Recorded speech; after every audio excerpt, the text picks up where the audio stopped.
Malam itu, langit Semarang menggantung berat seperti kain basah.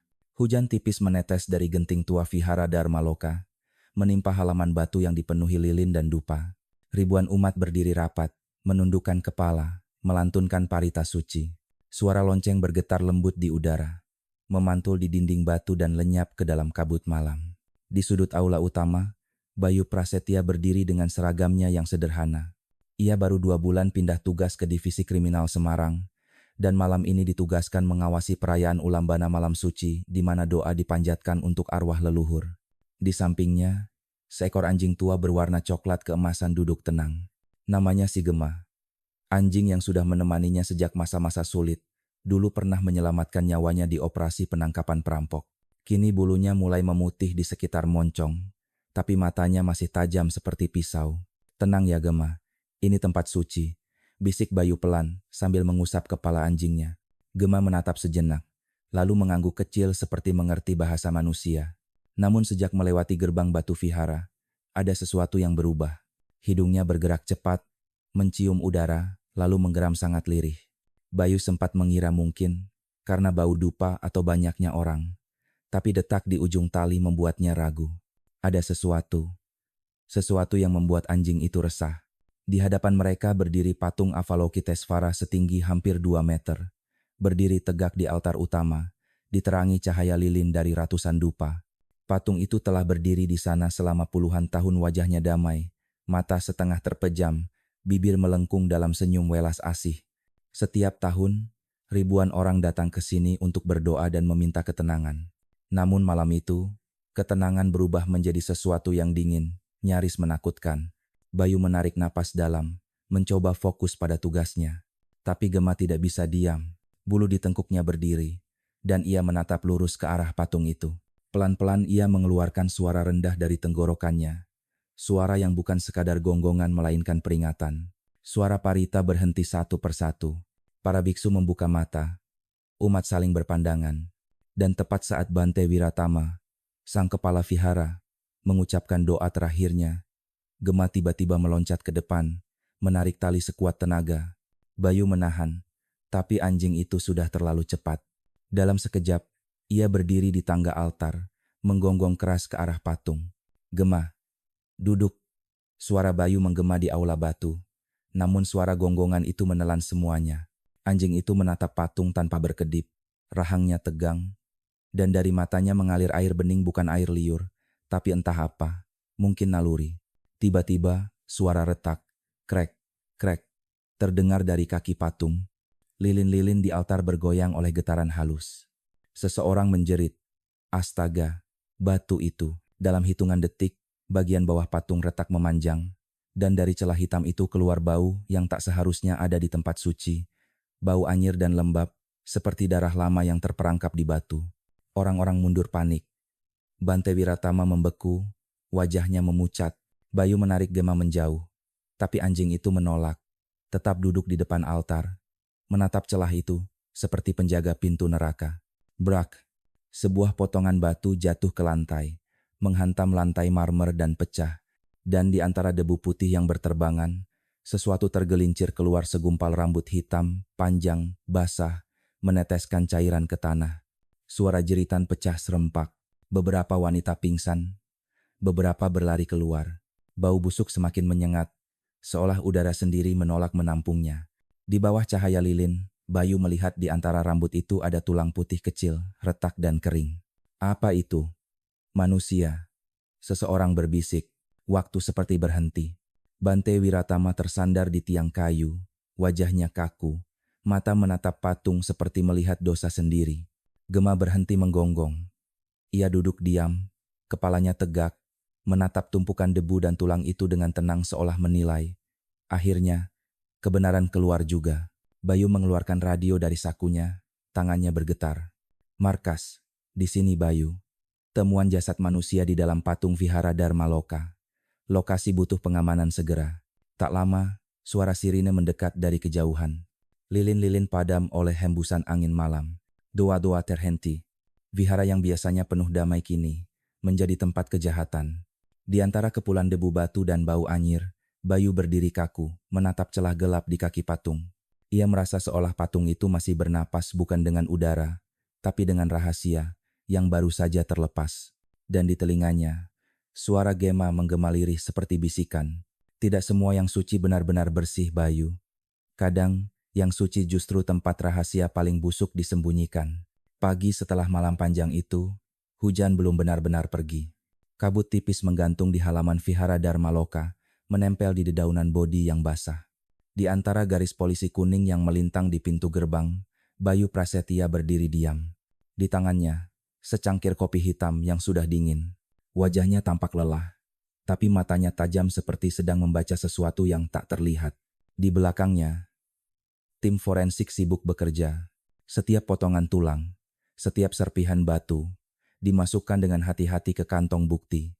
Suara kamera berkali-kali memotret bagian kaki patung yang pecah lubang besar itu, kini terlihat jelas, cukup untuk menyembunyikan satu tubuh manusia dewasa, dan tubuh itu, siapapun dia, sudah terkurung di sana selama lebih dari 20 tahun.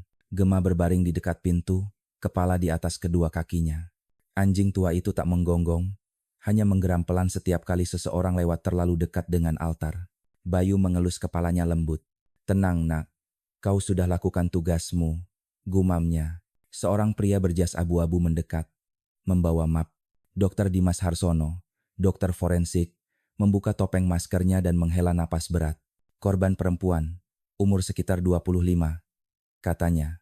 Retakan di bagian tengkorak belakang. Sangat mungkin penyebab kematian. Tidak ada tanda-tanda perlawanan. Ini bukan kecelakaan." Bayu mengangguk pelan.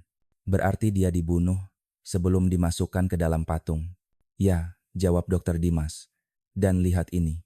Ia menunjukkan sehelai kain tipis yang diambil dari dalam rongga batu. Warna putih kekuningan. Ada bordiran bunga teratai di pinggirnya. Kain seperti ini bukan kain sembarangan. Biasanya dipakai oleh relawan atau pengunjung vihara lama-lama dulu. Bayu memandang kain itu lama, lalu menyentuhnya dengan ujung sarung tangan. Bau lembab batu bercampur dengan sisa dupa lama, membuat dadanya terasa sesak. 25 tahun. Siapa yang bisa hidup dengan rahasia seperti ini? Gumamnya. Suara langkah ringan terdengar. Seorang pria tua berjubah safron mendekat pelan Bante Wiratama. Wajahnya pucat, tapi matanya tetap tenang, seperti air danau yang menutupi lumpur di dasar. "Pak Bayu," katanya lembut, "vihara ini terbuka untuk penyelidikan. Kami tidak pernah menolak hukum. Tapi, tolong, hormati tempat suci ini." Bayu menatapnya lama. "Saya menghormati, Bante," katanya tenang. "Tapi yang kami temukan semalam juga bagian dari kebenaran. Dan kebenaran seringkali tidak mengenal tempat." Bante Wiratama menunduk sedikit. Jari-jarinya memutar tasbih di tangan. "Patung itu," ucapnya pelan, "dibangun tahun 98. Sumbangan umat dari berbagai kota.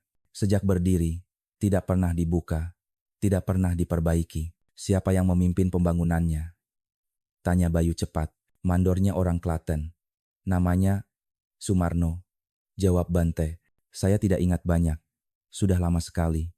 Bayu mencatat di buku kecil. Setiap kata, setiap nada suara. Gema menggeram lirih di dekat kakinya. Anjing itu menatap Bante lama, dan selama beberapa detik, suasana di aula menjadi sangat sunyi. Hanya terdengar gemericik air menetes dari atap. "Bayu memutus kenengan." "Bante," katanya lembut, "apakah pernah ada relawan yang menghilang di vihara ini sekitar tahun 98? Bante terdiam. Matanya bergerak pelan, lalu menatap lantai. "Banyak yang datang dan pergi, Pak. Vihara adalah tempat berlalu lalang jiwa-jiwa gelisah. Saya tidak bisa mengingat semuanya." Bayu menatapnya dalam. "Baiklah," ujarnya tenang. "Tapi saya akan cari tahu."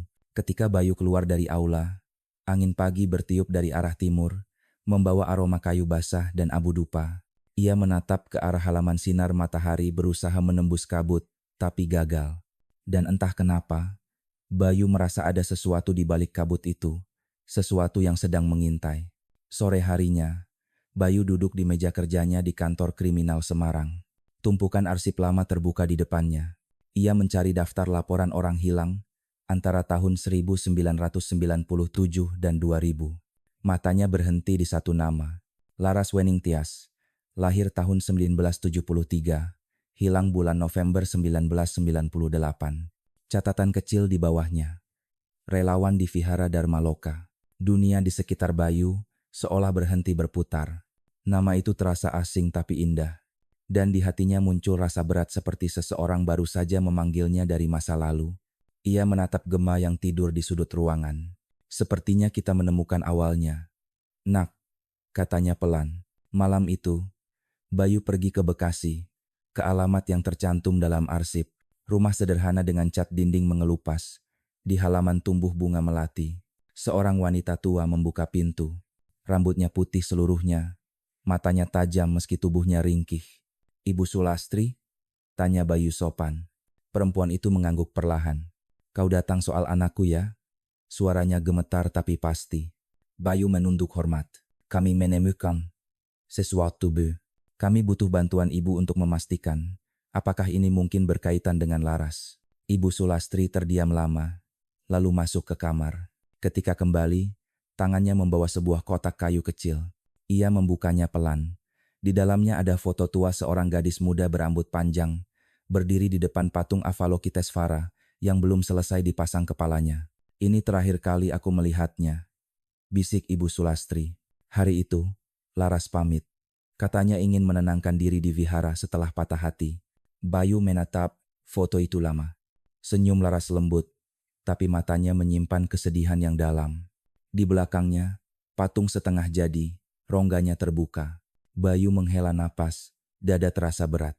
Hanya butuh sedikit imajinasi untuk melihat bagaimana tubuh itu bisa bersembunyi di sana, tertutup oleh doa dan cat selama bertahun-tahun. Sebelum pergi, Ibu Sulastri memberinya sebuah gelang kecil dari manik kayu. Ini milik Laras waktu kecil.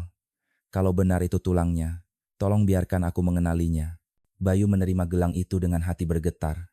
Ia menatap ibu tua itu lama, dan di matanya ia melihat sesuatu bukan hanya kesedihan, tapi juga kekuatan. Kekuatan seorang ibu yang sudah berdamai dengan waktu, tapi belum dengan kebenaran. Ketika Bayu keluar dari rumah, hujan mulai turun lagi. Ia berdiri di bawah atap seng, menatap langit yang sama dengan malam semalam di vihara. Air mengalir di pipinya, mungkin air hujan, mungkin bukan. Dan dalam hatinya, satu kalimat bergema. Kadang, rahasia bukan disembunyikan di bawah tanah, tapi di balik batu yang disembah terlalu lama. Hujan deras mengguyur Semarang sepanjang malam. Langit menggulung kelabu, seperti sedang menyimpan sesuatu yang belum selesai diucapkan. Bayu Prasetya duduk di depan komputer tuanya. Lampu meja menyala temaram. Di layar, barisan nama-nama muncul dari arsip lama vihara. Nama-nama yang pernah menjadi bagian dari kehidupan religius, tapi kini seperti bayangan tanpa tubuh. Matanya berhenti di satu nama, Rahmat Kurniawan Samanera, yang dikeluarkan tahun 1998 karena masalah kedisiplinan. Bayu menatap catatan alamat terakhir. Kampung Cempaka, Depok. Ia menuliskannya di buku kecil, lalu menatap Gema, anjing tuanya yang sedang meringkuk di bawah meja. Besok kita jalan, Nak, katanya lembut. Mungkin waktu akhirnya mau bicara. Sore berikutnya, Bayu tiba di kampung itu. Hujan baru saja berhenti, meninggalkan genangan di jalan tanah. Rumah-rumah berdinding papan berjajar, aroma tanah basah dan kayu tua memenuhi udara. Bayu berhenti di depan rumah kecil, dengan pintu setengah terbuka. Dari dalam terdengar suara radio tua memutar gamelan pelan. Ia mengetuk perlahan. Pintu terbuka, menampakkan seorang pria berumur sekitar 50 tahun. Rambutnya beruban separuh, wajahnya kurus, mata cekung dan lelah. Saat Bayu memperkenalkan diri, mata pria itu langsung membeku. Vihara Dharma Loka, kata Bayu perlahan. Nama itu seperti cambuk di udara. Rahmat menatapnya lama, lalu menghela napas. Saya sudah menduga. Hari ini akan datang, katanya lirih. Mari masuk, Pak Polisi. Bayu duduk di kursi bambu yang berderit. Gema berbaring di pintu. Matanya tak lepas dari Rahmat. Di dalam rumah sederhana itu, bau dupa lama bercampur dengan bau hujan. Rahmat menyalakan sebatang rokok. Tangannya bergetar. Saya dulu hanya anak muda bodoh yang ingin jadi Samanera, katanya. Saya percaya pada ketenangan, pada karma, pada guru. Tapi malam itu, semuanya pecah. Bayu tak menyela, hanya menatap pelan. Rahmat melanjutkan dengan suara parau. Malam hujan, sama seperti sekarang. Semua sudah tidur. Saya sedang membersihkan koridor menuju aula utama. Lalu saya lihat Bante Wiratama berjalan cepat melewati lorong, menarik seorang perempuan muda. Rambutnya panjang, wajahnya pucat, matanya bengkak seperti habis menangis. Saya kenal dia. Namanya Laras Weningtyas, relawan baru waktu itu. Bayu menegakkan tubuh. Lalu apa yang terjadi? Rahmat mengusap wajahnya. Mereka masuk ke kamar pribadi Bante. Saya dengar suara pelan, tapi tidak jelas. Setengah jam kemudian, pintu terbuka. Perempuan itu keluar. Wajahnya kosong, jalannya goyah. Saya ingin menegur, tapi saya takut. Keesokan paginya, dia sudah tidak ada. Hening turun lama. Hanya suara hujan dari luar yang menemani. Rahmat menunduk. Suaranya pecah. Saya lapor ke salah satu Bante senior. Tapi dia bilang, jangan ikut campur urusan guru besar. 2 hari kemudian, saya dipanggil. Dituduh malas, lalu diusir. Dan sejak itu, saya tidak pernah kembali ke vihara. Bayu merasakan tenggorokannya kering. Ia menatap pria di depannya bukan hanya saksi, tapi korban dari diamnya sendiri. Kenapa Anda tidak bicara selama ini? Rahmat tersenyum getir. Siapa yang mau percaya? Saya cuma pemuda gagal. Sedangkan Bhante Wiratama, dia suci di mata semua orang. Kalau saya bicara, saya hanya akan ditertawakan.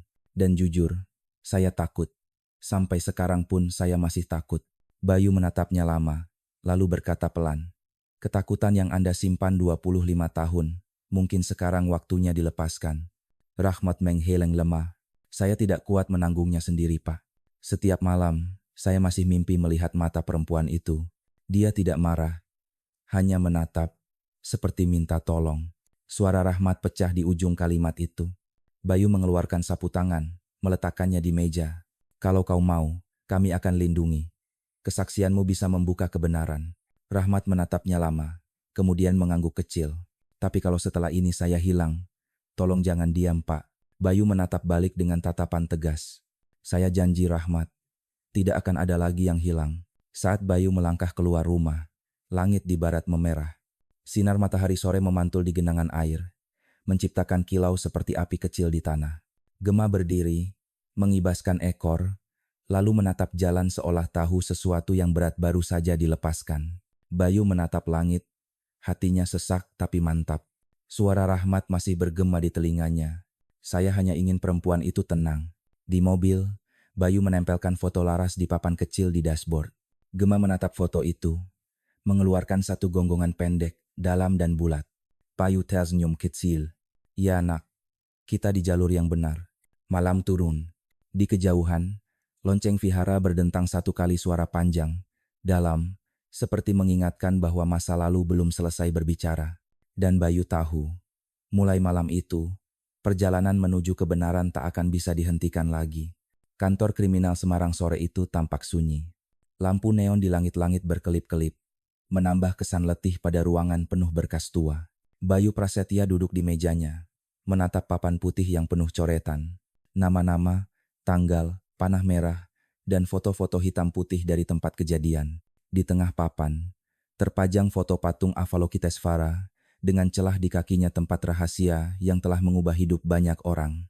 Pintu diketuk 3 kali. Tanpa menunggu izin, seorang wanita muda masuk. Rambutnya diikat tinggi, jaket jeans menutupi blus sederhana. Di tangannya, kamera kecil menggantung, lensanya masih basah oleh hujan. Maaf, saya nggak janjian Pak Bayu, katanya cepat. Saya Rani Astuti, wartawan dari Suara Tengah. Saya ingin bicara soal kasus di Vihara Dharmaloka. Bayu menatapnya sekilas, lalu kembali ke berkas. Saya tidak bisa beri keterangan resmi, jawabnya singkat. Tunggu rilis dari Humas. Rani tidak bergerak. Ia menaruh kartu persnya di meja, lalu duduk tanpa diundang. Saya nggak mau kutipan resmi, Pak.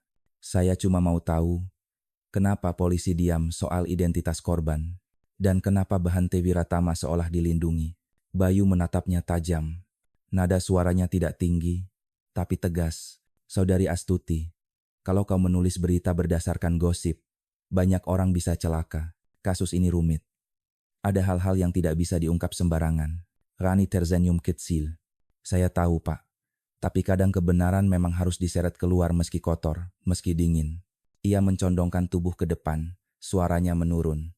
Laras Weningtyas, kan? Nama korban itu. Saya sudah temukan arsip lamanya di dinas sosial. Relawan, hilang tahun 98. Saya juga tahu Bante Wiratama yang sekarang memimpin vihara.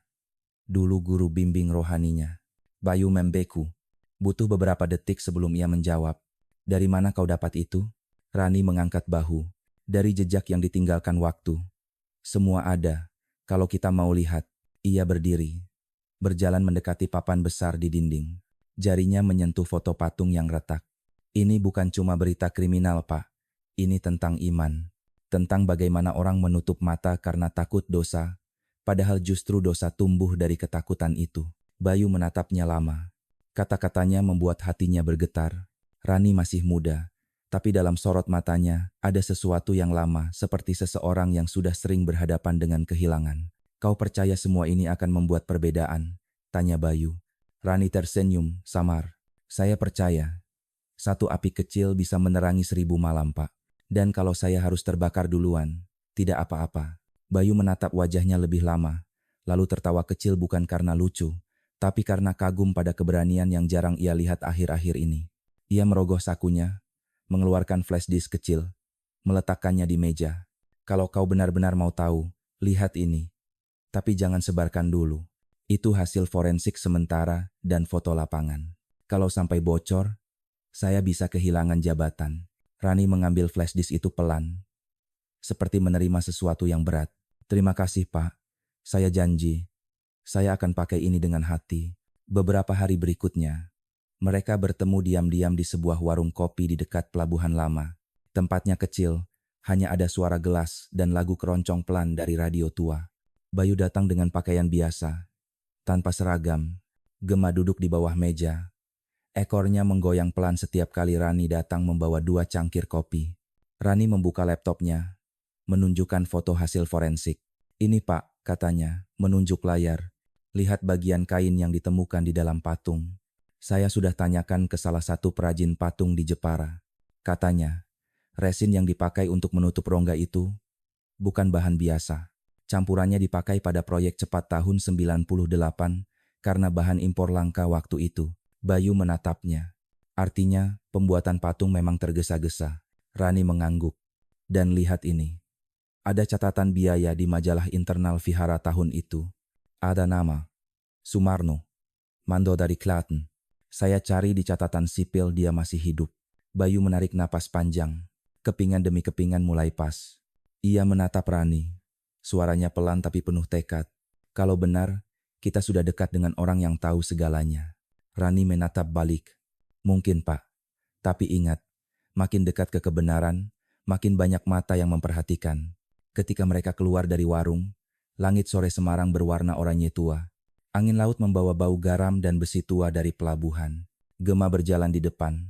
Sesekali berhenti dan menatap ke arah jalan. Bayu memandang sekeliling, perasaan aneh muncul. Seolah ada seseorang yang mengawasi dari kejauhan. Rani juga merasakannya. Ia menatap ke arah yang sama, tapi tak melihat apapun. Pak, katanya lirih. Kadang kebenaran bukan hanya ditutupi oleh kebohongan, tapi juga oleh orang-orang yang diuntungkan dari diamnya dunia. Bayu menatap laut, bibirnya menegang. Dan tugas kita, katanya pelan, membuat dunia berbicara lagi. Mereka berdua berjalan menyusuri tepi pelabuhan. 2 bayangan kecil melawan senja yang perlahan menelan cahaya.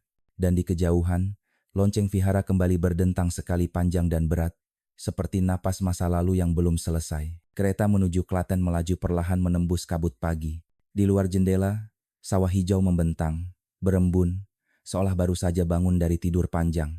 Bayu duduk diam menghadap jendela, map cokelat di pangkuan. Di sebelahnya, Rani memegang kamera tapi lensanya tertutup kali ini. Bukan untuk merekam, melainkan menemani. Dan di bawah kursi, Gema, anjing tua yang setia, berbaring tenang, matanya setengah terpejam tapi telinganya tetap siaga. Pak, kata Rani pelan, memecah diam. Kalau mandor itu benar tahu sesuatu, apa yang Bapak rencanakan? Bayu menatap keluar. Kalau dia masih hidup, dia akan bicara. Kalau tidak, kita harus cari cara agar rahasianya tetap bisa bersuara. Rani mengangguk pelan. Saya sering dengar orang bilang, kebenaran itu seperti air bisa ditahan, tapi tidak bisa dimusnahkan. Bayu tersenyum tipis. Tapi kadang air juga bisa jadi banjir, Rani. Dan orang yang menahannya sering tenggelam lebih dulu. Kereta berderit memasuki stasiun Klaten. Udara di luar lembab, aroma tanah basah bercampur asap kayu bakar.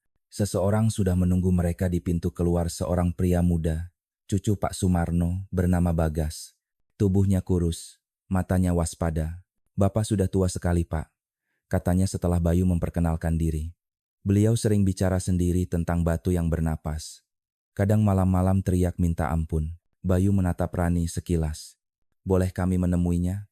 Bagas mengangguk, lalu membawa mereka menyusuri gang kecil menuju rumah kayu sederhana di tepi sawah. Angin berembus membawa suara jangkrik, dan di kejauhan terdengar suara kentongan dari pos ronda. Rumah Pak Sumarno berbau kayu lembab dan damar. Di sudut ruangan, tergantung foto tua. 3 orang berdiri di depan patung Avalokitesvara yang belum selesai. Satu di antaranya jelas adalah Sumarno muda. Lelaki tua itu duduk di kursi bambu, mengenakan kain lusuh, tangannya gemetar, matanya kosong tapi dalam, seperti menatap sesuatu jauh di masa lalu.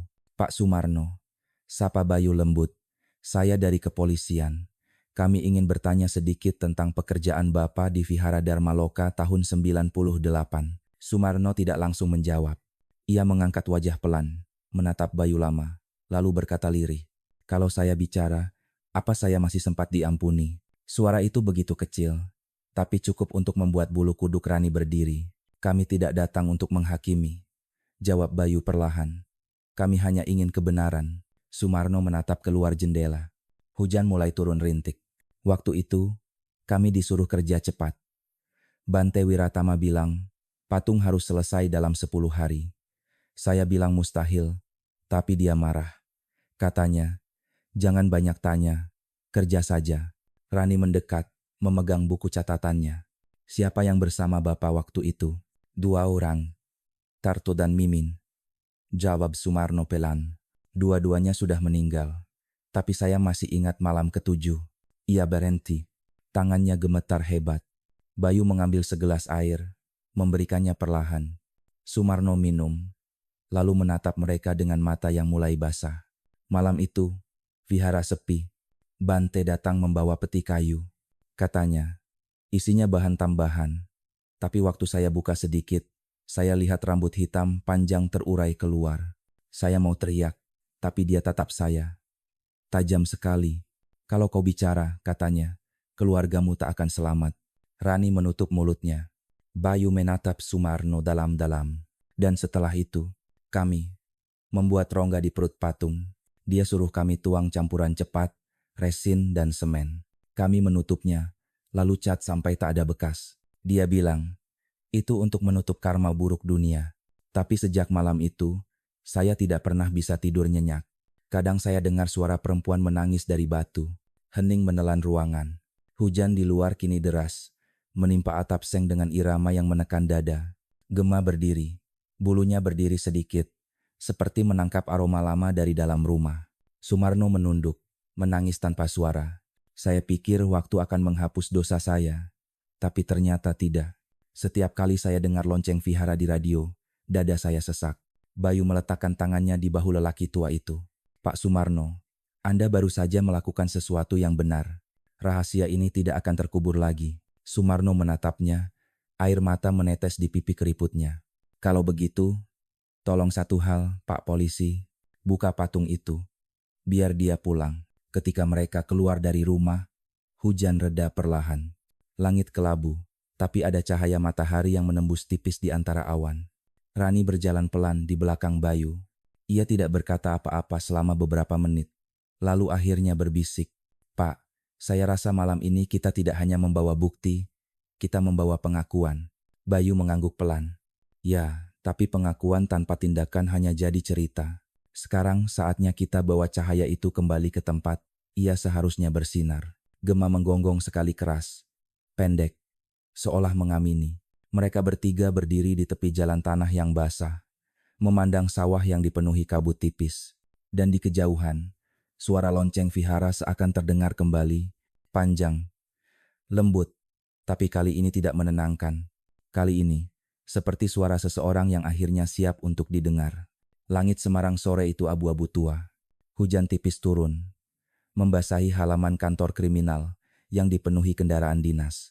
Bayu Prasetya melangkah masuk dengan wajah tegang. Di tangannya, map besar berisi hasil wawancara dengan Pak Sumarno, kwitansi upah tukang, dan foto patung yang belum selesai, semuanya bukti yang bisa mengubah segalanya. Di ruangannya, Rani Astuti sudah menunggu. Rambutnya sedikit basah, wajahnya lelah tapi matanya menyala. Di mejanya, laptop menyala dengan beberapa tab berita terbuka. "Pak," katanya pelan, "beberapa media mulai menulis tentang kasus ini. Tapi, ada yang aneh. Semua artikel yang menyinggung nama Bante Wiratama hilang dalam 1 jam. Di take down tanpa alasan." Bayu menatapnya lama. "Ada tangan yang bekerja di belakang layar." Rani mengangguk. "Dan bukan tangan kecil, Pak. Saya dapat pesan dari redaksi, ada telepon dari atas. Katanya, jangan terlalu jauh menggali." Bayu duduk, menghela napas panjang. "Kau takut?" Rani tersenyum tipis. "Takut, iya. Tapi lebih takut kalau diam." Bayu menatapnya dengan rasa hormat. "Kau tahu, Rani, kebenaran itu seperti bara kecil di tangan. Kalau kita pegang terlalu lama, kita terbakar. Tapi kalau kita lepaskan terlalu cepat, bara itu padam." Rani menunduk sebentar, lalu berkata, "Kalau begitu, kita pegang bersama-sama." Sore berubah menjadi malam. Kantor mulai sepi, hanya suara hujan dan detak jam dinding. Bayu membuka emailnya. Matanya berhenti di satu pesan tanpa pengirim jelas. Subjeknya, "Berhenti sebelum semuanya terlambat." Isi pesannya hanya satu kalimat. "Jangan ganggu yang suci, Pak Polisi. Kadang kebenaran tak perlu dibuka, cukup disimpan di balik doa." Bayu menatap layar beberapa detik, lalu menutup laptopnya tanpa komentar. Rani menatap dari seberang meja, membaca ekspresi diamnya. "Ancaman?" tanyanya perlahan. Bayu mengangguk. Mereka mulai gelisah. "Itu artinya kita di jalur yang benar." Rani terdiam, lalu membuka map kecil dari tasnya. "Pak, ini hasil riset tambahan saya. Tahun 98, selain Laras Wening Tias, ada 3 relawan perempuan lain yang juga tiba-tiba pindah dari vihara tanpa kabar. Namanya Rina, Hesti, dan Ayu." Bayu mengerutkan dahi. "Dan tidak ada laporan orang hilang?" "Tidak ada," jawab Rani. "Karena keluarga mereka mengira anak-anak mereka pergi mencari ketenangan. Tapi saya temukan kesamaan. Semuanya datang ke vihara karena luka hati." Bayu menatap papan kasus di depannya. Foto Laras Wening Tias tampak seperti pusat dari jaring merah yang mulai meluas. Ia menempelkan 3 kertas baru di bawahnya, menulis nama-nama itu dengan tinta hitam. "Kalau pola ini benar," katanya perlahan, "Laras bukan satu-satunya korban. Dan Bante Wiratama bukan hanya menutup dosa, tapi mengulanginya." Rani menarik napas dalam. "Kita harus pastikan itu." Sekitar pukul 9 malam, mereka berdua meninggalkan kantor. Hujan sudah reda, tapi udara masih berat. Rani melangkah menuju motornya, sementara Bayu mengancing jasnya. Gema berjalan pelan di belakang mereka, sesekali menatap ke arah jalan gelap. Tiba-tiba suara mesin motor terdengar keras dari tikungan. Sebuah motor tanpa plat mendekat cepat, menyalakan lampu tinggi. Rani belum sempat bereaksi ketika pengendara itu melesat di sampingnya dan menarik tasnya dengan paksa. Refleks, Rani menahan talinya. Tas robek, tapi tubuhnya terhempas ke tanah. "Rani!" Bayu berlari, menariknya ke sisi jalan. Motor itu sudah kabur, hanya meninggalkan jejak basah di aspal. Rani terengah, lututnya berdarah. "Bukan perampok," katanya pelan. "Itu pesan, Pak." Bayu menatap ke arah motor menghilang. Rahangnya menegang. "Mulai sekarang, kau tidak bergerak sendiri. Kau ikut di bawah perlindungan kami." Rani tersenyum lemah. "Saya tidak akan mundur, Pak. Kalau mereka pikir bisa menakuti saya, mereka salah alamat." Gema berdiri di samping Rani, menatap jalan dengan bulu berdiri tegak. Anjing itu mengeluarkan suara pelan, seperti geraman yang menahan amarah. Bayu menepuk kepala Gema. "Tenang, Nak. Kita sudah tahu di mana bau busuknya." Malam itu, di kantor yang sudah gelap, Bayu menatap papan investigasi. Foto-foto, catatan, dan potongan berita mulai membentuk jaring merah yang semakin rapat. Di tengahnya, wajah Bante Wiratama tersenyum dari selembar foto lama, senyum yang dulu disucikan. Kini terasa seperti bayangan. "Pak," kata Rani dari belakang, "kalau semuanya benar, kita sedang membuka luka lama yang tak semua orang siap lihat. Bayu menoleh. Suaranya rendah tapi mantap. Kalau luka itu tidak dibuka, Rani, dia akan terus bernanah. Dan kota ini akan terus hidup dengan kebohongan yang sama. Gema menggonggong sekali, suara pendek dan dalam. Bayu tersenyum kecil, menatap papan kasus. Lihat, Gema pun setuju. Di luar, hujan mulai turun lagi. Pelan, dingin. Tapi di balik suara hujan itu, Bayu merasa mendengar sesuatu, mungkin hanya angin. Atau mungkin suara masa lalu yang mulai retak. Dan ia tahu, malam itu hanyalah permulaan dari badai yang sebenarnya. Malam turun cepat di Semarang. Langit gelap tanpa bintang, hanya sisa cahaya dari lampu jalan yang temaram. Vihara Dharma Loka berdiri sunyi di atas bukit, dikelilingi pohon beringin tua yang daunnya berdesir pelan. Dari kejauhan, tempat itu masih terlihat megah, tapi bagi Bayu, bayangan di dinding vihara kini tampak seperti luka lama yang belum sembuh. Ia memegang surat izin penggeledahan tambahan di tangannya. Di belakangnya, Rani membawa kamera kecil dengan lampu inframerah. Dan di sisi kanan, Gema berjalan pelan, hidungnya mengendus tanah, matanya tajam memantau setiap bayangan. "Sudah pasti aman?" tanya Rani pelan. "Sudah," jawab Bayu. "Tapi kalau ada yang berubah arah di tengah malam begini, berarti ada yang tidak ingin kita tahu." Mereka melangkah melewati halaman utama. Dupa yang tertinggal dari siang hari masih mengambang di udara, bercampur dengan bau lembab batu dan tanah basah. Langkah mereka bergema di lantai granit. Setiap bunyi terasa terlalu keras dalam keheningan. Di dalam aula utama, patung Avalokitesvara yang retak masih berdiri, ditutup dengan kain putih dan garis polisi kuning yang sudah memudar. Rani menyalakan kamera, merekam pelan. Bayu berjongkok di depan patung, menatap bekas pecahan di bagian kaki. "Lihat ini," katanya lirih, menunjuk celah kecil di bawah alas patung. Bekas semen cepat, campuran resin, sama seperti yang disebut Pak Sumarno. Ia mengarahkan senter ke sisi kiri aula, ke arah lorong belakang yang dulu digunakan relawan. Lorong itu sempit, panjang, dan gelap. Udara di sana lebih dingin dari ruangan lain, seolah menyimpan napas masa lalu yang belum habis. Gema berjalan di depan, langkahnya pelan, tapi mantap. Hidungnya bekerja keras, mengendus setiap sudut. Tiba-tiba, anjing itu berhenti di depan dinding yang tampak berbeda warna. Ia menggeram rendah, bulu tengkuknya berdiri. Bayu mendekat. Ia mengetuk dinding itu pelan. Bunyi yang muncul tidak padat, melainkan kosong. "Rani," bisiknya, "lihat ini, panel palsu." Rani mendekat, memegang kamera lebih erat. Bayu memasang sarung tangan, mengambil pisau forensik dari tas kecilnya. Ia mulai mengikis cat yang menutupi tepi panel. Suara krek-krek pelan terdengar di antara tarikan napas mereka.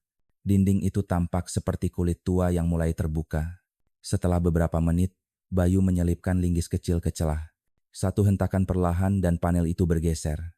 Udara lembab, bau anyir halus langsung menyembur keluar, membuat Rani menahan napas. Di balik panel, terbuka sebuah relung sempit, tak lebih lebar dari 2 tangan manusia. Bayu menyorotkan senter ke dalam. Ada sesuatu di sana, kecil, usang, tapi tak bisa salah. Sebuah jepit rambut dengan hiasan bunga teratai, seutas benang biru tua yang sudah pudar, dan 3 butir manik kayu yang tampak patah. Rani menutup mulut dengan tangan, matanya membesar. "Teratai, kain biru, itu seperti yang diceritakan Rahmat," bisiknya. "Dan gelang Sumarno yang patah, 3 butirnya hilang." Bayu mengangguk. Ia mengambil barang-barang itu dengan pinset, memasukkannya ke kantong bukti satu persatu. Ini bukan kebetulan. Ini peninggalan Laras. Gema masih berdiri di depan relung, tapi tak menggonggong. Ia hanya mengeluarkan suara pelan, seperti erangan sedih. Bayu berlutut, mengelus kepala anjingnya. "Tenang, nak. Kebenaran sedang bicara." Ia menyorotkan lampu forensik ke dinding sekitar. Cahaya ungu memantulkan garis samar seperti bekas goresan yang sudah digosok keras. Rani mendekat, menatapnya. "Itu darah, ya?" tanyanya. Bayu mengangguk. "Bekas yang diseka, tapi jejaknya masih tertinggal." Mereka berdiri diam lama, membiarkan keheningan menelan ruangan. Hanya terdengar suara hujan yang menetes dari atap tua. Rani akhirnya berkata pelan, "Pak, kalau darah itu benar milik Laras, artinya ia diseret lewat sini." Bayu mengangguk pelan. "Dan panel ini dibuat untuk menutupinya. Kau lihat, Rani, yang disebut tempat suci, kadang justru jadi kuburan bagi kebenaran. Rani menatapnya lama. Dan tugas kita adalah menggali kuburan itu. Saat mereka keluar dari lorong, angin malam berembus dari halaman. Dari jauh, terdengar suara gong kecil dari kuil samping seolah seseorang baru saja memukulnya. Padahal tidak ada siapapun di sana. Rani menatap Bayu dengan wajah pucat. "Pak, tadi ada orang?" Bayu menggeleng. "Itu angin. Atau mungkin suara yang menunggu sejak 25 tahun lalu." Mereka berjalan menuruni tangga batu. Rani masih membawa kamera, tapi kini tangannya gemetar halus. "Pak," katanya pelan, "saya baru sadar sesuatu." "Apa?" "Patung itu bukan cuma simbol iman. Itu penjara. Dan yang dikurung bukan hanya tubuh laras, tapi juga suara semua perempuan yang pernah takut untuk bicara." Bayu berhenti melangkah. Ucapan itu menembus hatinya seperti pisau yang tenang tapi tajam. Ia menatap ke arah patung di kejauhan kini tampak redup di balik tirai hujan. "Dan malam ini," katanya lirih, "satu suara sudah dibebaskan." Gema menggonggong sekali, pendek tapi nyaring. Bayu dan Rani saling berpandangan, tak ada kata lagi yang perlu diucapkan. Hanya satu kesadaran yang jelas. Mereka tidak sendirian. Kebenaran, meski datang dari masa lalu, kini sudah mulai berjalan bersama mereka. Pagi itu, udara Semarang terasa berat. Langit mendung menggantung rendah di atas gedung laboratorium forensik Polda Jawa Tengah. Bayu berdiri di depan pintu kaca, memegang kotak bukti dengan label kuning. Di dalamnya, tersimpan barang-barang kecil dari vihara 3 manik kayu, jepit rambut, dan sehelai benang biru. Rani berdiri di sebelahnya, wajahnya tegang tapi tegas. "Mereka semua berusaha diam, Pak," kata Rani pelan. "Tapi benda-benda ini tidak bisa diam lagi." Bayu mengangguk. "Ya, sekarang tugas kita memastikan mereka bersuara lewat sains." Mereka menyerahkan kotak itu kepada Dr. Dimas Harsono, ahli forensik yang dulu menangani autopsi jasad dari dalam patung. Pria itu menatap Bayu dengan raut khawatir. "Saya bisa bantu, Bayu. Tapi kau harus tahu, ada perintah dari atas untuk memperlambat analisis kasus ini." Bayu menyipitkan mata. "Perintah dari siapa?" Dimas menghela napas. "Saya tidak tahu. Tapi teleponnya datang langsung dari Jakarta. Ada nama-nama besar di belakang Bante Wiratama. Donatur, pejabat, orang-orang yang pernah dibimbing secara spiritual olehnya." Rani terdiam. Bayu memandang temannya lama, lalu berkata tenang. "Lakukan saja seperti biasa, Dimas. Saya yang tanggung risikonya." Dimas menatapnya sejenak, lalu mengangguk. "Baik, tapi bersiaplah. Setelah ini, kalian bukan cuma mengejar pembunuh. Kalian menantang kepercayaan banyak orang." Sementara menunggu hasil lab, Bayu dan Rani kembali ke kantor. Di luar, sekelompok orang sudah berkumpul di gerbang markas polisi, sebagian mengenakan jubah putih, sebagian membawa poster bertuliskan, "Jangan nodai tempat suci. Bante Wiratama adalah manusia suci. Polisi tak berhak menyentuh agama." Rani menatap dari dalam mobil, wajahnya pucat. "Pak, mereka protes karena pemberitaan saya." Bayu menoleh pelan. "Kau menulis?" Rani menunduk. "Hanya sedikit.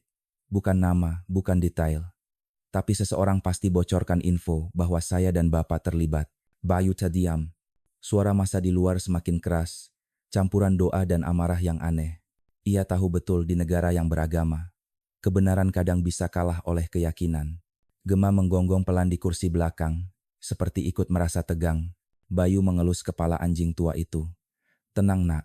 Kadang suara yang paling benar justru datang dari mereka yang tidak bisa bicara." Beberapa jam kemudian, di laboratorium, Dr. Dimas menelpon.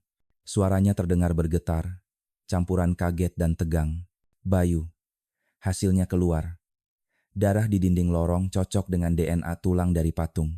Itu darah Laras Weningtyas. Tapi ada hal lain yang lebih aneh.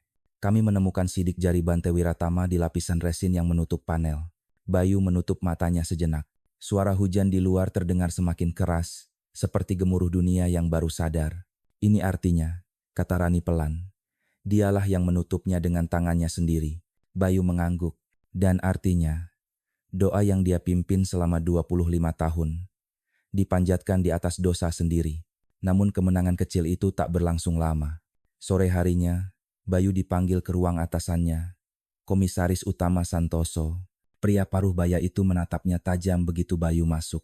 "Bayu," katanya berat, Aku dapat tekanan langsung dari gubernur dan beberapa tokoh agama. Mereka bilang, kau telah melewati batas. Saya hanya melakukan tugas, Pak, jawab Bayu tenang. Tugasmu menegakkan hukum, bukan mengguncang keyakinan rakyat. Suara Santoso meninggi. Kau tahu akibatnya kalau publik tahu bahwa seorang bahante membunuh. Ini bisa memecah kerukunan. Bayu diam sejenak, lalu berkata perlahan, jadi, kita biarkan pembunuh bersembunyi di balik jubah suci. Ruangan hening. Suara hujan di luar menjadi satu-satunya saksi. Santoso menatapnya lama, lalu berkata pelan tapi dingin. Berhenti sekarang, Bayu. Serahkan berkasnya. Anggap kasus ini selesai. Bayu menatap mata atasannya.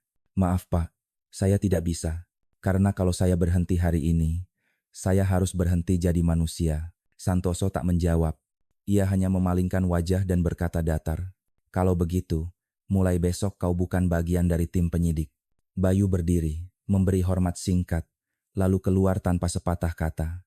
Di luar ruangan, Rani sudah menunggu. Matanya penuh tanya. Tiba hentikan, Bayu mengangguk. Ya, tapi kasus ini belum selesai. Rani tersenyum samar. Saya tahu, Pak, karena kebenaran tidak butuh jabatan. Gema menggonggong pelan, seperti menyetujui.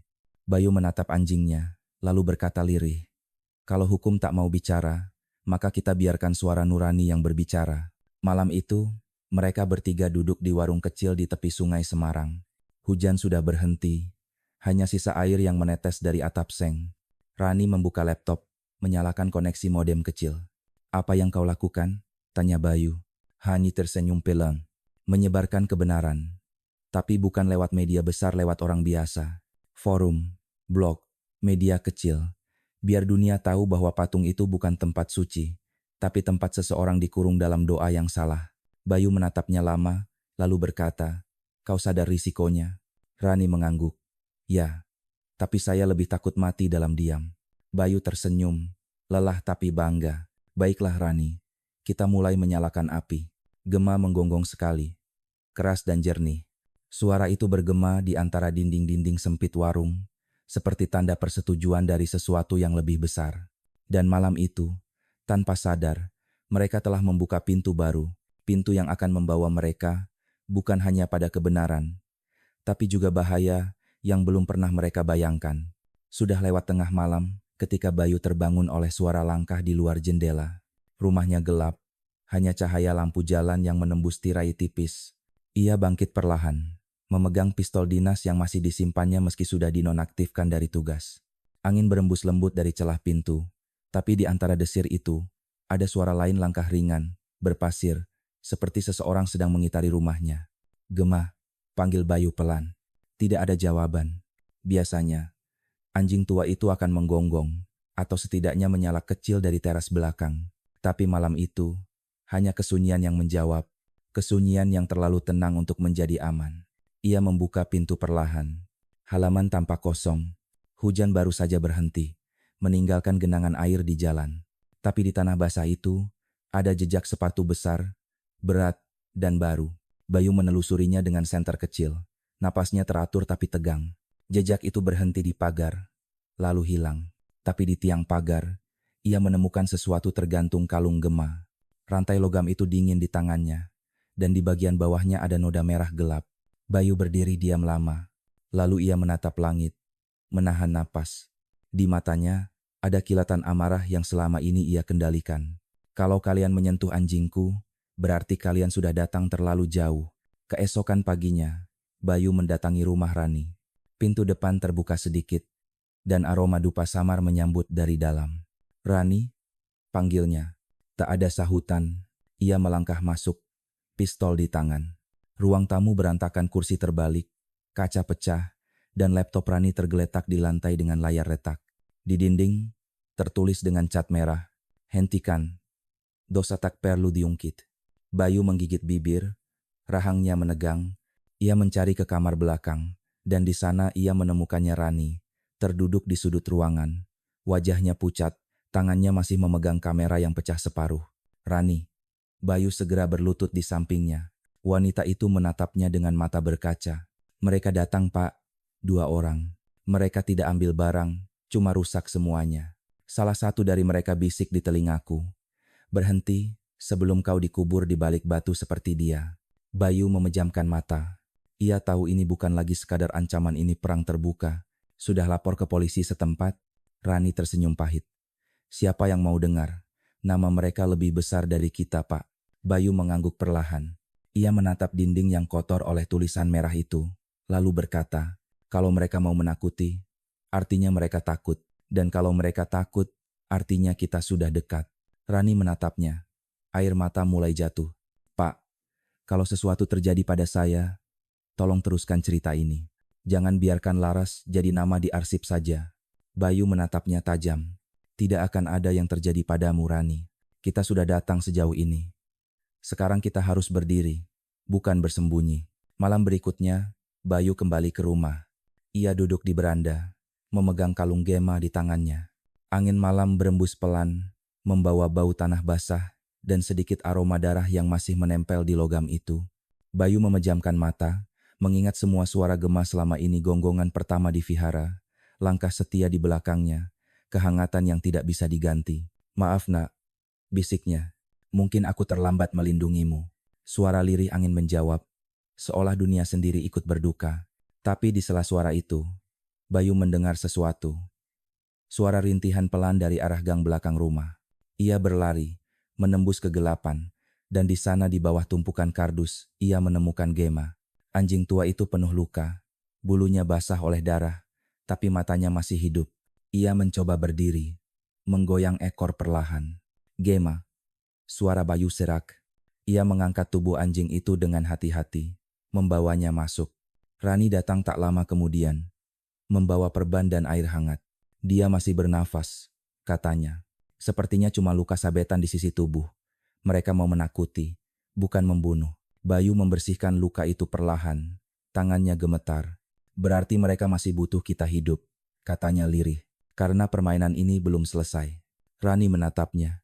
Pak, kalau semua ini berujung di pengadilan, mereka akan menutup kita dari semua sisi. Bayu menatap Rani dan menjawab dengan suara tenang namun tegas.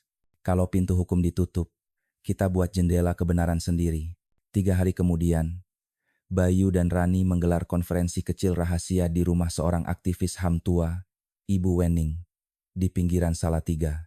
Beberapa jurnalis independen datang, juga 2 pengacara muda. Di meja kayu sederhana, Rani menaruh semua berkas dan foto forensik, lalu berkata pelan, ini bukan cuma tentang satu korban. Ini tentang suara-suara yang dikubur dalam doa. Bayu menambahkan, kalau negara diam, biarkan rakyat bicara. Semua orang di ruangan itu tahu, setelah malam ini, hidup mereka tidak akan sama.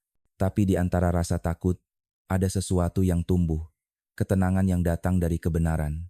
Di luar, angin malam bertiup lembut, membawa suara jangkrik dari ladang. Gema tidur di bawah meja, tubuhnya masih lemah tapi matanya tenang. Bayu menatap anjing tua itu, lalu berbisik. Kadang, yang paling berani bukan yang menggonggong keras, tapi yang tetap berdiri, meski sendirian. Angin malam meniup jendela kayu di rumah Ibu Wening. Bayu menatap peta kecil yang tergelar di atas meja.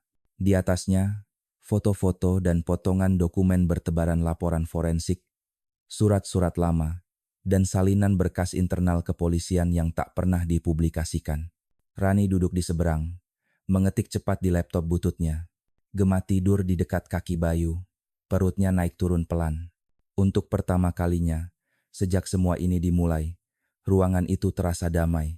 Tapi kedamaian itu rapuh, seperti napas sebelum badai. Tiba-tiba, terdengar ketukan pelan di pintu belakang. 3 kali, lalu yeda, lalu 2 kali lagi. Bayu menegakkan tubuhnya, menatap Rani. Itu kode dari pesan yang dikirim lewat nomor tak dikenal. Bisik Rani. Dia bilang dia punya sesuatu yang kita butuhkan. Bayu membuka pintu perlahan. Seorang pria berjas gelap berdiri di ambang. Wajahnya lelah, matanya sembab, dan rambutnya penuh uban. Ia menatap Bayu lama sebelum berbisik. Nama saya Suryo Atmadja. Saya mantan sekretaris Dewan Keagamaan Nasional. Bayu menatapnya waspada. Dan Anda datang ke sini untuk apa, Pak? Suryo membuka map coklat dari dalam jasnya. Saya datang untuk menebus dosa. Ia menatap Rani. Dulu, Saya yang mengetik transkrip percakapan internal Bante Wiratama tahun 2000 sebelum semua dokumen itu dihapus dari arsip. Rani menegang. Transkrip apa? Suryo meletakkan rekaman kecil berbentuk tape mini di atas meja. Pengakuan tidak langsung. Rekaman itu dibuat diam-diam oleh salah satu Bante muda yang kini sudah meninggal. Ia curiga ada sesuatu disembunyikan. Dan dia benar. Baju memutar tape itu. Suara yang terdengar serak, tenang, tapi bergetar halus. Suara Bante Wiratama. Semua orang menganggap aku suci. Tapi malam itu, aku hanya manusia. Dia datang padaku dengan mata penuh ketakutan, dan aku kehilangan kendali. Aku pikir, menutupinya berarti menyelamatkan Vihara. Tapi setiap kali aku menyalakan dupa, aku mencium bau darahnya. Ruangan mendadak sunyi. Suara jangkrik dari luar berhenti. Seolah bumi sendiri menahan napas. Rani menatap Bayu, wajahnya pucat tapi matanya menyala. Itu pengakuan. Langsung dari dia. Suryo menunduk. Saya simpan rekaman ini 25 tahun. Karena saya pengecut. Tapi setelah istri saya meninggal, saya sadar. Saya tidak boleh mati membawa rahasia. Bayu menatap pria tua itu lama, lalu berkata pelan, "Pak, Anda baru saja membuka pintu yang mereka tutup selama 1/4 abad." Suryo menatap ke arah lilin kecil di meja. "Kalau pintu itu terbuka, jangan biarkan siapapun menutupnya lagi." Rani segera menyalin file dari tape ke laptopnya, menyimpannya di 3 flash disk berbeda. Satu diserahkan ke Bayu, satu ke Ibu Wening, satu lagi disembunyikan di tasnya sendiri. "Saya akan kirim ke server luar negeri malam ini," katanya. "Kalau mereka hapus satu, 2 lagi tetap hidup." Bayu mengangguk. "Lakukan, tapi jangan di rumahmu. Gunakan koneksi umum, lalu hapus semua jejak." Suryo berdiri. "Saya harus pergi. Kalau mereka tahu saya keluar malam ini, saya bisa hilang." Bayu menggenggam tangannya. "Terima kasih, Pak. Anda sudah menyelamatkan suara yang hampir dikubur lagi." Suryo tersenyum lemah. "Bukan saya yang menyelamatkan. Kalian yang berani mendengarkan." Ia pergi ke malam. Tubuhnya membungkuk dalam kabut dingin. Langkahnya perlahan, tapi setiap jejak meninggalkan arti. Di kejauhan, lonceng Vihara berdentang sekali rendah, berat, dan seolah memberi salam perpisahan. Keesokan harinya, Rani mengunggah potongan audio itu secara anonim ke beberapa kanal jurnalisme warga. Tanpa nama, tanpa lokasi, hanya diberi judul, "Suara dari Batu." Dalam waktu 2 jam, rekaman itu sudah menyebar. Forum online, media sosial, bahkan radio lokal mulai membicarakannya. Suara itu, dengan semua ketenangan dan kesalahannya, menembus tembok sakral yang selama ini membuat semua orang diam. Namun, bersamaan dengan itu, datang badai, telepon-telepon tanpa nama, pesanan rekaman, situs yang menayangkan rekaman tiba-tiba ditutup, dan berita palsu mulai beredar bahwa rekaman itu direkayasa oleh kelompok anti-agama. Rani menggenggam tangannya, gemetar. "Pak, mereka memutarbalikkan semuanya." Bayu menatap layar berita yang menampilkan wajah Bante Wiratama tersenyum di depan masa pendukungnya. "Tidak apa.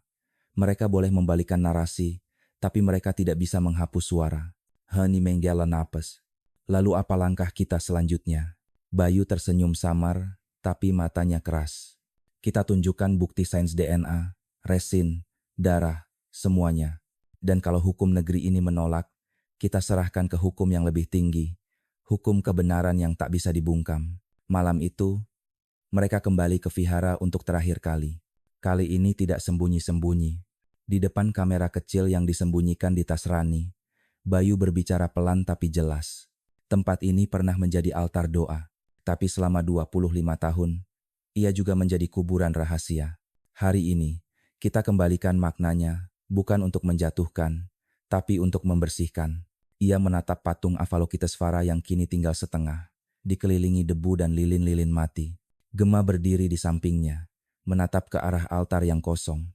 Anjing itu menggonggong sekali. Suara berat namun lembut seperti menutup satu bab dalam sejarah panjang keheningan. Bayu menatap kamera. "Jangan takut pada kegelapan. Takutlah pada terang yang kita biarkan padam." Keesokan harinya, seluruh negeri tahu. Rekaman penuh, laporan forensik, dan foto-foto asli muncul serentak di banyak media alternatif luar negeri. Tak bisa dibungkam lagi. Bante Wiratama dipanggil ulang ke pengadilan dengan status tersangka pembunuhan dan penutupan kasus. Di depan kamera, ia tak lagi bicara, tak lagi tersenyum, hanya menunduk. Dan di halaman vihara, orang-orang mulai berdoa lagi, bukan untuk memuja, tapi untuk meminta ampun. Langit Jakarta pagi itu kelabu. Hujan tipis turun sejak subuh, membasahi halaman pengadilan negeri. Namun di depan gerbang, ratusan orang telah berkumpul. Sebagian memegang dupa, sebagian membawa poster bertuliskan, "Keadilan untuk Laras Weningtyas. Kebenaran tidak membunuh iman." Sementara di sisi lain pagar, kelompok yang berbeda berdiri dengan spanduk besar. "Jangan fitnah Bante kami." Dua dunia berhadapan di satu halaman. Dan di tengahnya, Bayu Prasetya berjalan perlahan, mengenakan kemeja sederhana. Rani di sampingnya, menggenggam map berisi salinan DNA dan rekaman suara. Gema berjalan tenang di belakang mereka, kepalanya tegak, seperti tahu hari ini adalah hari penentuan. Di ruang sidang, udara terasa padat. Suara kamera, bisikan wartawan, dan helaan napas panjang bercampur menjadi satu simfoni tegang.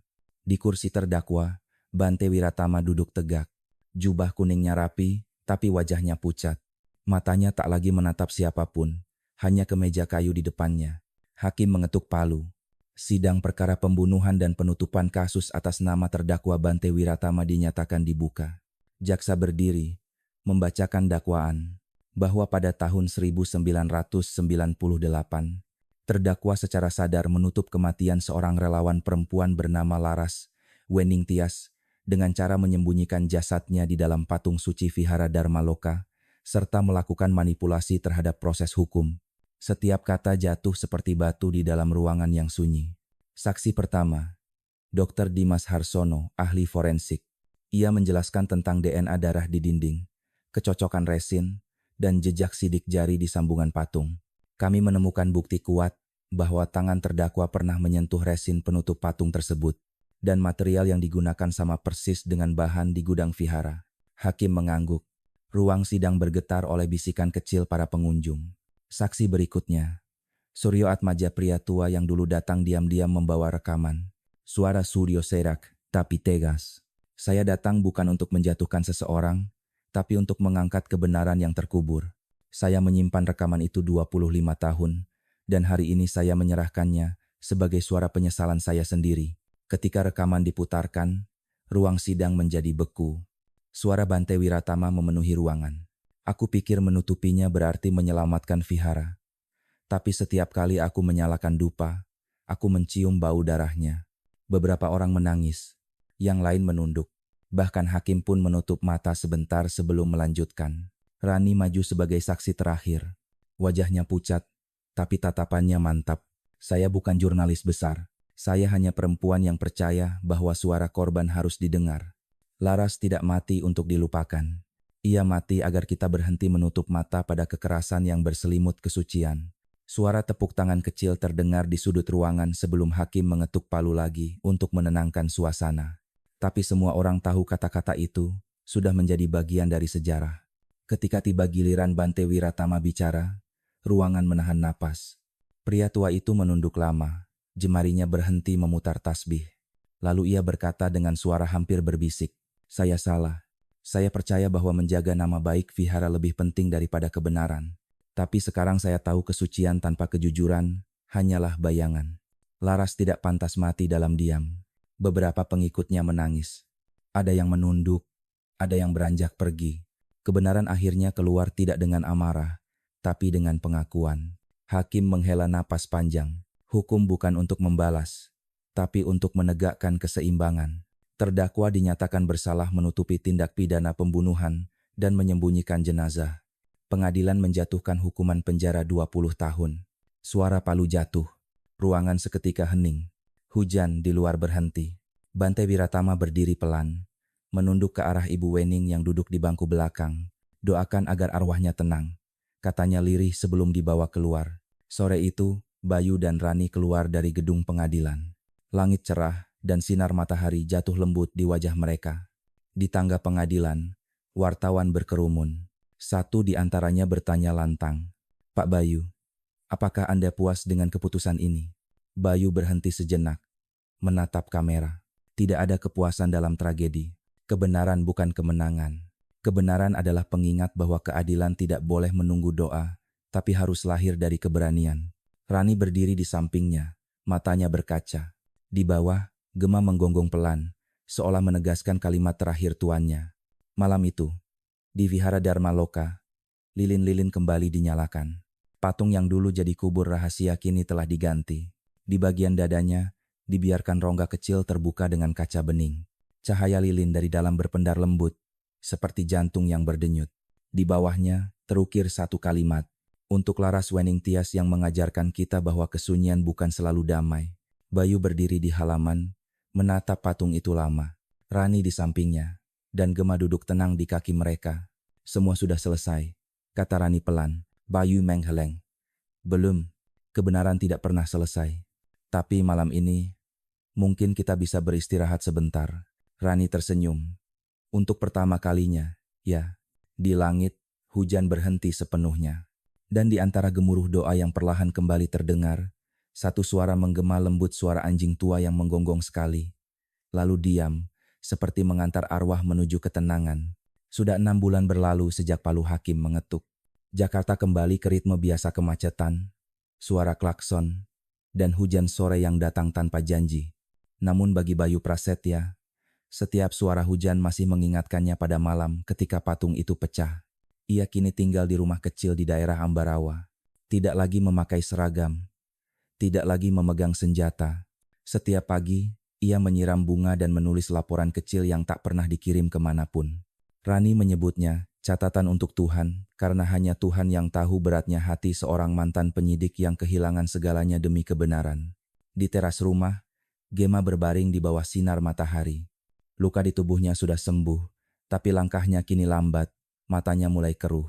Setiap kali Bayu duduk membaca, anjing tua itu masih mendekat, menaruh kepala di lutut tuannya. Sudah waktumu istirahat, nak, bisik Bayu suatu pagi, mengelus bulu yang mulai menipis. Gema hanya mendesah pelan, lalu menutup mata, tenang seolah dunia yang dulu gelap kini tak lagi menakutkan. Sementara itu, Rani Astuti kembali ke dunia jurnalisme, tapi dengan cara berbeda. Ia tidak lagi mengejar berita sensasional, tidak lagi menulis tentang kejahatan dan darah. Kini ia mengelola program kecil bernama Suara yang Kembali, tempat orang-orang bisa bercerita tentang luka yang mereka sembunyikan. Di setiap episode radionya, ia selalu menutup dengan satu kalimat yang jadi ciri khas. Kebenaran mungkin menyakitkan, tapi diam jauh lebih mematikan. Banyak yang mengira ia sudah melupakan kasus Laras Weningtyas. Tapi di sudut mejanya, masih ada foto patung yang dulu menjadi saksi bisu. Setiap kali menatapnya, Rani tahu suaranya hari ini lahir dari keheningan perempuan itu. Suatu sore, Rani datang ke rumah Bayu. Ia membawa sekeranjang buah dan koran edisi lama. Lihat, katanya sambil tersenyum. Vihara Dharma Loka sudah dibuka lagi, tapi sekarang mereka membuat taman kecil di belakang patung baru. Taman itu dinamai Taman Laras.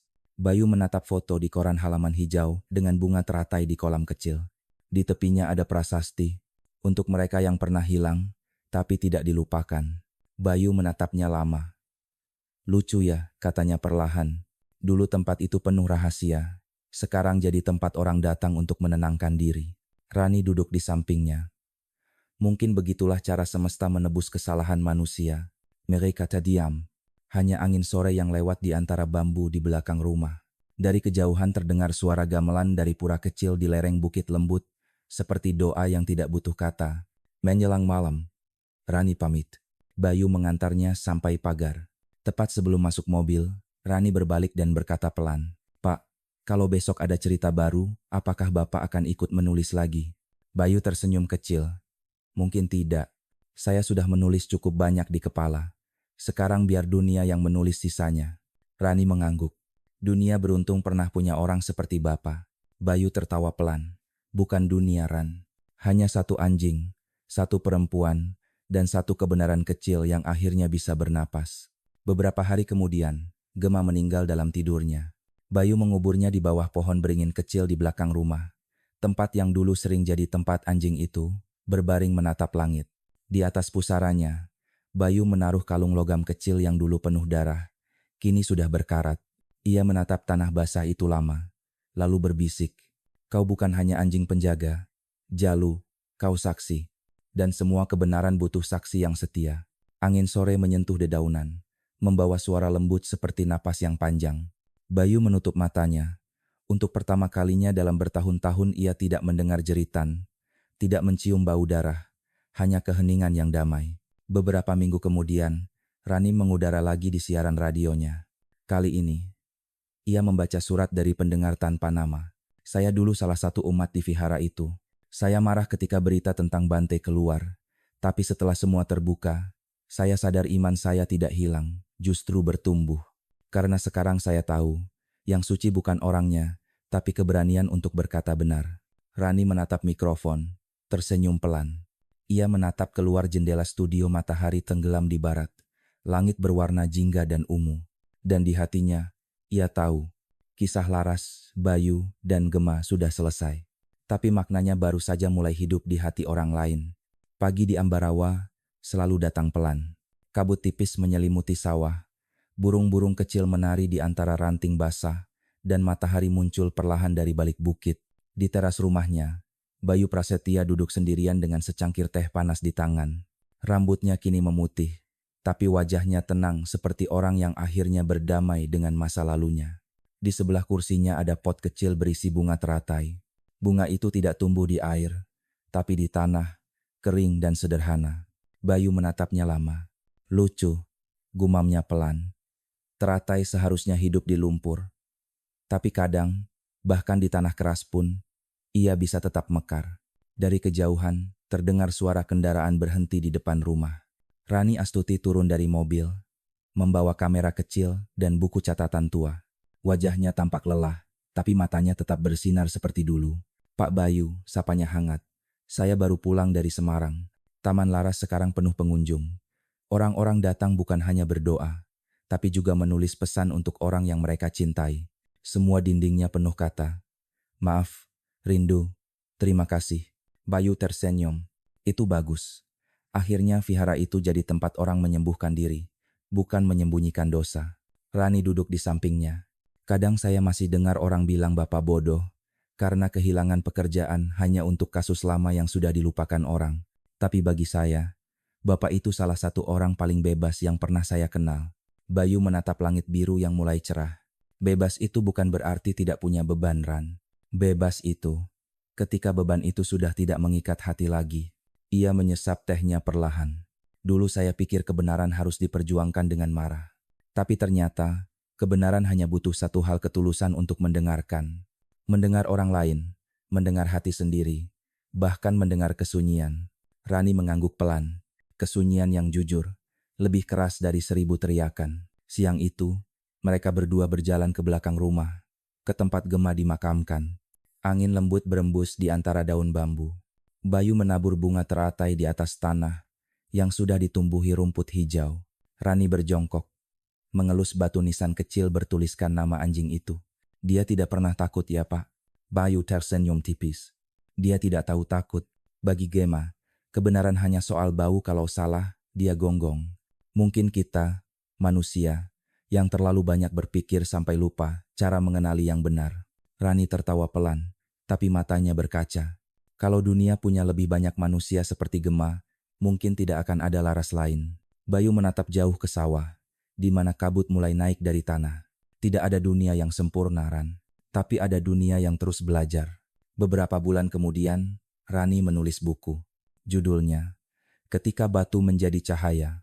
Buku itu bukan tentang pembunuhan, bukan tentang skandal, melainkan tentang perjalanan 3 jiwa seorang pria yang kehilangan pangkat, tapi menemukan nurani, seorang jurnalis yang menemukan suara, dan seekor anjing yang tak pernah berhenti percaya. Dalam halaman terakhir bukunya, Rani menulis, kebenaran tidak datang untuk membuat kita menang, tapi untuk membuat kita manusia kembali. Ia tidak butuh panggung, tidak butuh sorotan. Ia hanya butuh keberanian untuk tidak diam. Buku itu dibacakan di radio, dalam program khusus untuk pendengar usia lanjut. Suara Rani lembut, lambat, seolah sedang bercerita di depan perapian. Dan di banyak rumah, para pendengar menutup mata, merasakan hangat yang aneh di dada.